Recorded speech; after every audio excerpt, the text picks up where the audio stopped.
রাজের সাথে আমার বন্ধুত্ব সম্পর্ক, তারপর ভালোবাসা, তারপর হয়েছে ফিজিক্যাল রিলেশন। তো আমার কথা, আমার সম্মান আমি যারে দিছি, আমি তার কাছ থেকে আমার সম্মান ব্যাক চাই। আর সম্মান ব্যাক কিভাবে দেয় একটা ছেলে? ভালোবেসে বিয়ে করে।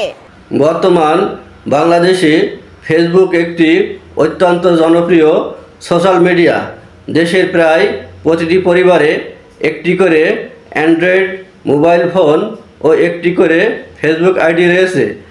কিছুদিন পর পর এই ধরনের হীন চরিত্রের মহিলারা ফেসবুকে আসে ভাইরাল হওয়ার জন্য। আর এই সুযোগে কিছু ভুইফোর মিডিয়া দ্রুত ভাইরাল করে তারা তাদের স্বার্থ হাসিল করে নেয়। এর ফলে দিন দিন সামাজিক অবক্ষয় বৃদ্ধি পাচ্ছে। এদের ব্যাপারে কঠোর প্রশাসনিক ব্যবস্থা গ্রহণ করার জন্য সরকারের প্রতি দৃষ্টি আকর্ষণ করছি। ভিডিওটি উপকারী মনে হলে লাইক, কমেন্ট ও শেয়ার করে প্রশাসনিক ব্যবস্থা গ্রহণের সুযোগ করে দিন। ধন্যবাদ।